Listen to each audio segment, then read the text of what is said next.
saya perlu jelaskan, saya advokat bukan alpukat, ya. Saya jelaskan itu. Jadi kalau setiap advokat itu berbicara tentang ketentuan hukum. Nah, kalau kemudian saya mengaku advokat, artinya adalah tentang ketentuan hukum acara. Nah, kalau kemudian ada yang menyampaikan bahwa klien kami dipanggil hari ini, ya jelas dong, kami ini berbicara tentang mekanisme hukum, ada hukum acara pidana. Kami belum mendapatkan panggilan secara resmi untuk hari ini. Tetapi, ya perlu jelaskan, tertanggal 30 April tahun 2025 ada panggilan kepada klien kami untuk dimintai keterangan untuk hadir di Polda Metro Jaya pada tanggal 14 Mei 2025. Itu jelas ya. Itu yang resmi. Itu yang diterangkan oleh advokat, bukan alpukat. Ya, itu dia, harus jelaskan itu. Nah, karena ada satu kesibukan yang tidak bisa ditinggalkan oleh klien kami, sehingga kami berkoordinasi dengan penyidik nantinya untuk dapat menghadirkan sebagaimana ketentuan hukum acara pidana. Seperti itu. Jadi kami belum mendapatkan panggilan yang resmi untuk hari ini. Seperti itu, ya. Itu dulu yang pertama tentang panggilan. Yang lain? Kalau untuk tanggal 30 tadi yang Abang bilang itu atas laporan siapa dan panggilan apa sih, Bang? Ya, baik begini. Jadi di tanggal 30 April 2025 klien kami dipanggil untuk dimintai keterangan pada tanggal 14 Mei 2025. Itu sesuai dengan laporan dari rekan sejawat kami, ya, Bang Fahmi Bahmid, ya, nama beliau. Itu terkait tentang Undang-Undang Nomor 8 Tahun 98 tentang konsumen dan Undang-Undang 17 Tahun 2023 tentang kesehatan. Ya, sebagaimana yang dimaksud di dalam pasal 8 junto pasal 62 di Undang-Undang Konsumen dan kemudian pasal 138 junto 435 di Undang-Undang Kesehatan. Ya, jadi kalau berbicara soal Undang-Undang Konsumen, jadi rekan-rekan media harus paham itu berkaitan dengan delik aduan.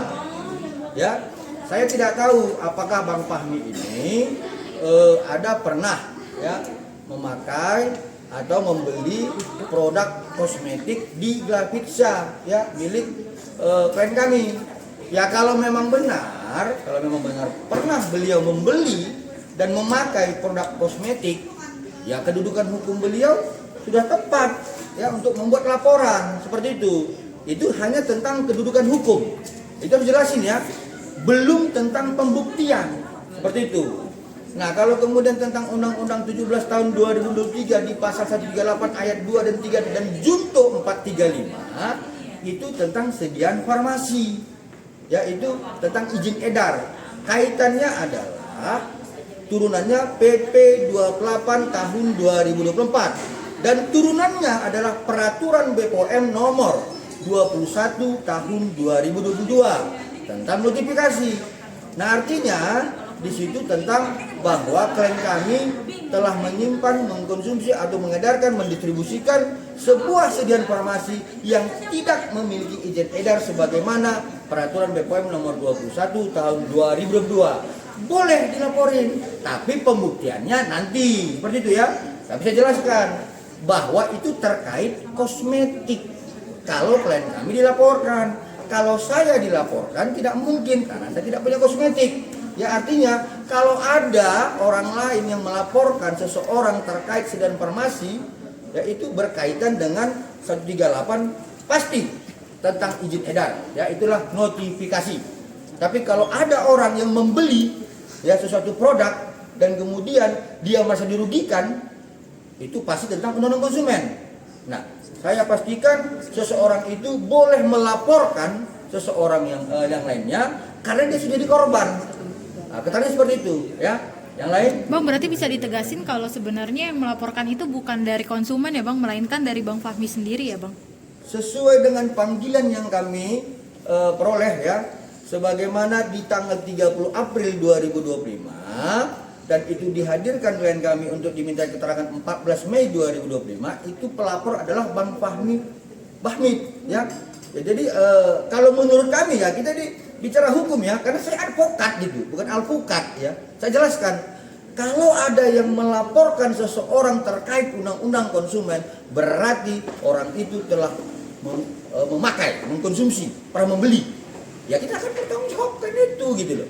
Kalau memang benar seperti itu ya, seperti itu. Apa ini berarti secara tidak langsung memang sengaja untuk menyerang Raja Gladys atau seperti apa Bang? Seseorang itu berhak untuk melaporkannya, tapi kalau misalnya ada yang melakukan penyerangan secara negatif dan menyudutkan klien kami agar klien kami hancur, kita buktikan secara hukum. Ya jadi begini, saya kan sering mengatakan kalau advokat itu harus berbicara fakta hukum, peristiwa hukum. Jadi kalau kemudian rekan-rekan media sekarang bertanya apakah dengan sengaja menyerang, nanti kita buktikan seperti itu, ya. Lain? Abang sendiri baru mengetahuinya kapan nih Bang kalau memang Bang Fahmi ternyata dia yang melaporkan Dr. Reza sendiri? Soal laporan itu saya nggak tahu kapan disampaikan, tetapi panggilan kepada klien kami itu dilayangkan kepada kami sekitar awal awal Mei ya, seperti itu, karena suratnya itu tanggal 30 April 2025. Nah, seperti itu ya. Mungkin setelah itu ada pemanggilan lagi Bang selanjutnya? Ya, sebagaimana yang saya sampaikan sebelumnya, kami kan advokat. Nah, jadi harus patuh dan taat terhadap azas hukum. Kalau kemudian secara ketentuan hukum acara kami dipanggil dan klien kami itu nanti tidak terlampau sibuk dalam profesinya ya. Ini sekarang kan klien kami sedang melakukan treatment ini. Nanti jangan dia salah-salah bedah, nanti rusak lagi wajah orang, itu kan. Nanti kami akan hadirkan kalau ada panggilan resmi, seperti itu. Berarti sampai sejauh ini belum ada pemanggilan resmi ya Bang? Secara resmi kami belum mendapatkan panggilan yang kedua ya. Yang kemarin hanya panggilan pertama, seperti itu. Dan itu pelapornya adalah bukan konsumen ya? Ya, jadi seperti yang saya sampaikan tadi, pelapornya seharusnya itu kan kalau dikaitkan dengan undang-undang konsumen itu harus orang yang memakai. Tetapi ini pelapornya adalah rekan sejawat kami, Abang Da, Fahmi, Bahmid. Ya, satu azas hukum yang harus kita pahami, ada yang namanya lex specialis, derogat, lex generalis. Oke? Tetapi turunan dari lex specialis, derogat, lex generalis, ada namanya lex specialis, sistematis. Nah, ini saya nggak jadi kuliahi mahasiswa semester 5 dan semester 6 gitu loh. Jadi maksudnya rekan-rekan sejawat saya harus pahami itu ya, lex spesialis, derogat, lex generalis. Kemudian di bawah, di atasnya lagi yang lebih khusus, lex spesialis sistematis. Itu jelas. Ya, ada lagi? Bang, berarti saya bisa dibilang salah kaprah Bang? Saya tidak mau mengatakan itu salah kaprah, tetapi ada normatif hukum, ada ajas hukum. Itu harus kita paham dan patuh terhadap itu. Ya, karena saya advokat, seperti itu. Ya, jadi juga terhadap yang sering berbicara di media mengatakan dirinya praktisi hukum atau advokat, berpendapat terhadap perkara yang kami sedang tangani. Ini dia PKPA di mana gitu loh. Jadi advokat itu diatur dalam Undang-Undang 18 tahun 2003. Ya, kami di pasal 5 adalah penegak hukum. Satu. Yang kedua, di pasal 6 huruf B dijelaskan tidak boleh berkomentar yang tidak patut dan tidak wajar terhadap rekan sejawat. Kemudian di pasal 14 dan 15, ya, saya sebagai kuasa hukum dalam perdata dan penasihat hukum di dalam pidana dari klien kami Dr. Reza dan Dr. Atobah Mufid bebas berpendapat di dalam pengadilan, di luar pengadilan, sebagaimana di pasal 14 dan pasal 15 Undang-Undang 18 tahun 2003. Nah, yang lain itu siapa? Ya, mereka berpendapat begini. Kalau kami bersama Bang Fahmi Bahmid, wajar dong diatur dalam pasal 14 dan pasal 15 Undang-Undang 18 tahun 2003 berpendapat terhadap perkara yang sedang kami tangani gitu loh. Tapi kalau ada rekan-rekan sejawat yang lain yang mau berpendapat terhadap perkara ini, objektif dong. Jadi jangan berbicara menurut saya, penerawangan saya, ini kan kayak dukun gitu. Nah, jadi janganlah gini, jangan berpendapat sesuai keinginan masyarakat gitu. Kita advokat itu luruskan. Di pasal 5 kan kita penegak hukum. Kalau masyarakat salah, luruskan dia. Jadi jangan sepertinya gini, dilarang itu di advokat mempromosikan dirinya secara berlebihan. Dilarang itu. Ya, jadi di mana dia berada, tolonglah organisasi advokat ini dilihat supaya nggak liar ini gitu. Jadi kalau kami di pasal 14 dan 15 Undang-Undang Advokat jelas bisa berpendapat terhadap perkara yang tangani. Kalau ada yang berpendapat yang lain silahkan, tapi objektif, ya jangan mengiring. Sepertinya kalau netizen ngomong sana dia mengikut. Ini kan kayak seperti ngikuti kemenangan gitu loh. Jadi jangan ini menciptakan pro kontra di masyarakat, janganlah. Ya, ini klien kami dia sudah jadi korban, kasihan klien kami. Ya seperti itu. Bang, kondisi dari Dokter Reza sendiri saat mengetahui beliau ternyata dilaporkan oleh Bang Fahmi sendiri gimana Bang? Ada omongan nggak Kak Bang? Kekhawatirannya beliau gitu. Nah, jadi begini, karena itu dilihat, ini klien kami ini kan begini. Selain dia berprofesi dokter, dia kan sering juga baca undang-undang, gitu. Sering baca hukum acara ya. Jadi dia lihat bahwa yang namanya delik aduan begini, yang namanya delik umum seperti ini, dan dia lihat undang-undang kesehatan. Emangnya aku Bang pernah nggak mendistribusikan satu dan farmasi yang tidak berdasarkan izin edar notifikasi dari Badan POM? Ya, coba lihat. Kami periksa dokumennya. Ya, ternyata tidak ada. Tapi ketepatan ya di samping saya ini legal corporate ya yang menangani khusus itu, tolong Mas Dede dijelasin ada nggak kita mendistribusikan satu produk yang tidak memiliki izin edar seperti itu? Saya jelaskan sama sekali tidak ada.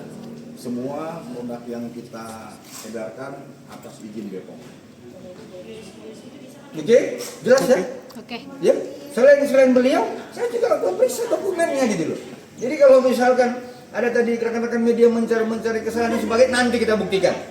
Ya, lama-lama saya sudah gemas juga gitu loh. Ini klien saya sudah baik-baik, ya ini jadi korban, terus dicari-cari kesalahan. Ini saya juga kadang-kadang nggak terima juga. Ya, kami akan tetap mempertahankan kedudukan hukum klien kami. Itu intinya. Saya orang Medan. Bang, berarti ada penggiringan publik, Bang. Sudah pasti saya melihat seperti itu, ya. Jadi saya katakan, kalau saya sebagai kuasa hukum dan penasihat hukum dari Dr. Reza Gladys dan Dr. Atubah Mufid bebas berpendapat, ya, terhadap perkara yang kami tangani sebagaimana pasal 14 dan 15 Undang-Undang Advokat. Begitu juga beliau, ya, Bang Fahmi Bahmid, karena dia sedang menangani perkara yang sedang kami hadapi bersama. Tapi yang lain ini kan menggiring opini gitu loh. Nah, jadi menciptakan sebuah pendapat yang tidak objektif berdasarkan penerawangan saya, berdasarkan pendapat saya. Emangnya dia PKPA di mana gitu loh? Aneh. Ya. Jadi kalau membuat legal opinion itu jelas dasar-dasar hukumnya gitu. Ya itu harus jelas saya sampaikan seperti ini, ya. Satu lagi. Oke, udah. Kapan sih Bang ini pada akhirnya udah habis akal bicara? Nah itu dia, kan saya bilang saya anak Medan. Kalau anak Medan ini kan banyak cara, banyak strategi. Karena kami itu belajarnya itu bukan belajar lobby, kami belajar jelas gitu ya. Jadi mulai normatif hukum, mulai ajas hukum. Ya satu lagi ya tentang nulum delictum nulla possessia perfida dan lega penali, pahami kalian itu. Kalau nggak paham itu selesai. Jangankan memahami, menyebutkannya mungkin nggak bisa itu. Ya, jadi ada ajas hukum. Ketika benturan-benturan normatif hukum terjadi di bawah, maka pakai ajas hukum. Seperti itu. Bang, kapan sih akhirnya nantinya Dokter Reza sendiri akan speak up Bang perihal kasus ini? Sampai dengan Dokter Reza itu tidak disudutkan, dicari kesalahannya. Ya, kalau berbicara normatif, berbicara fakta, saya jamin Dokter Reza akan berbicara. Seperti itu.